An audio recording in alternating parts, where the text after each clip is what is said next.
Today, I'm playing this new scary Roblox game called 99 Nights in the Forest. But this isn't just a survival game. This forest is hiding dark secrets, and I'm going to explore the creepy lore and find out what's really going on out here. 99 Nights in the Forest is actually based on a true story. Let me explain.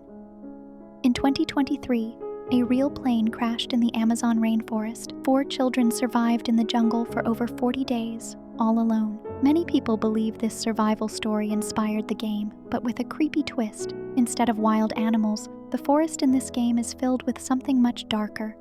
A strange creature that hunts you at night. A deer-like creature, something many players believe is a Wendigo. It watches you from the trees, and no matter how far you run, it always finds you at night. Bullets can't stop it, and light might be your only chance of survival.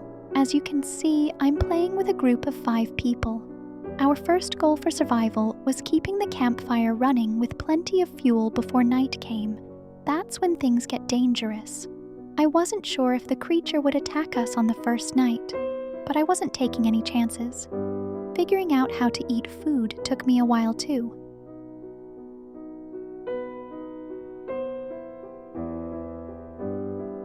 I didn't want to leave the safety of the campfire. Honestly, I was too scared to go out into the woods, just in case something came for me, especially the deer, and when you step out of the light, the forest gets way darker. Even though I wanted to explore, I stayed close to camp. This was my first time playing, so I was still learning. You'll probably notice some players in my group are pros. They already had advanced gear. At night, I checked the missing kids board. The first missing kid is called Dino Kid. If you click on his poster, it shows a jail cell with a red lock and a giant arrow. I'm pretty sure nothing happened to him. He was just kidnapped by the deer creature. I'm guessing the deer took all the missing kids. But why? What's its reason? We don't know yet. Soon after, I headed back to the camp. But for some reason, I was feeling brave. I went out to gather supplies. Luckily, morning came fast, so I didn't need to worry after all. You can tell how much of a noob I am. I tried to chop down a huge tree, but you can only cut down the skinny ones.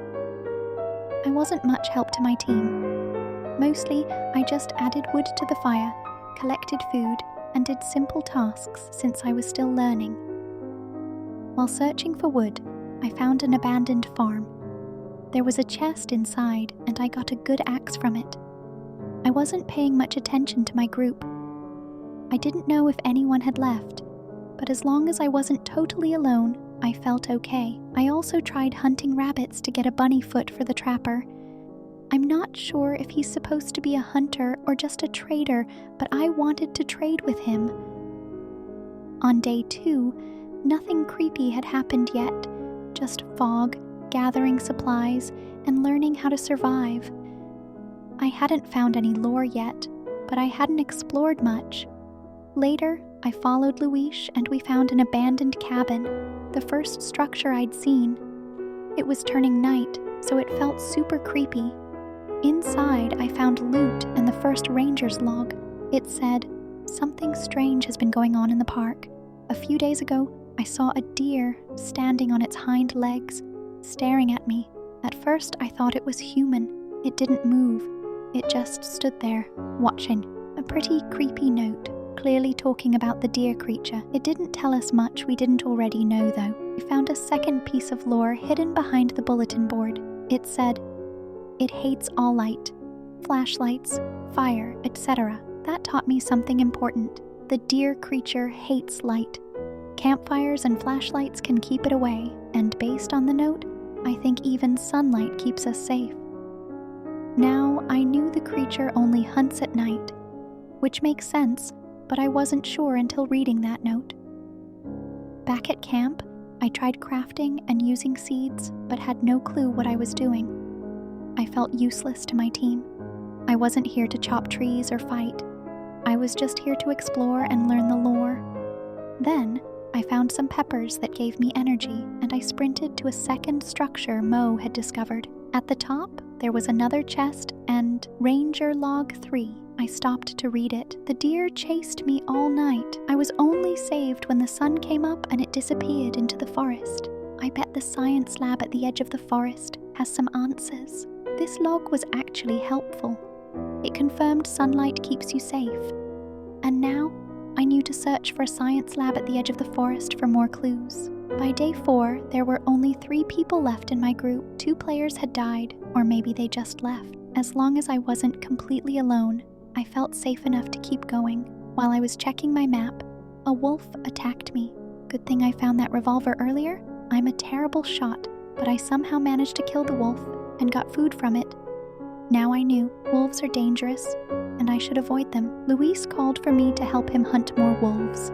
I got distracted by collecting the pelt, but when I realized he was getting attacked, I rushed in to save him. My revolver actually helped. I didn't want Luis to die. I knew I couldn't survive alone in this creepy forest, but then my worst fear came true. Luis went down, and night was coming. I panicked. I didn't have any bandages, and I didn't know how to craft them. I had no way to save Luis, so I ran. When I got back, it was worse than I thought. Only Lucas and I were left. Everyone else was gone. I looked around, unsure of what to do. I checked the crafting table, but I didn't know how to make a bandage or find healing items. Luckily, Luis's body respawned at the camp, so I didn't have to go looking for him. But neither of us knew how to heal him. Day 4 arrived, and it was clear I had failed. Luis was going to die, and there was nothing I could do. Still, I kept trying. I saw someone marked on my map and ran toward them, hoping it was a trader who could help. But when I reached him, I found out he only sold furniture. Completely useless. My little bit of hope was crushed. Then I started starving. I panicked, ran back to camp, and struggled to cook food at the campfire. I was clearly in panic mode. Luis still had faith in me, but I totally let him down. Eventually, he told me he was going to leave. I said it was okay. At this point, our group had fallen apart. I was completely alone. Finally, I worked up some courage to explore again. I wandered into the forest and found a cave with a barred door and a red lock, just like the one from the missing Dino Kid poster. Maybe I found him, but then a wolf attacked me, and that was the end. I died. But honestly, I was proud of how long I survived.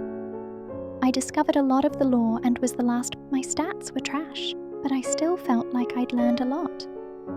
So peonies, that's the end of my adventure for today. If you want me to play 99 Nights in the Forest again, like and subscribe, and leave a comment to let me know. Also, tell me what other creepy games or Roblox myths you want me to explore. Thanks for watching.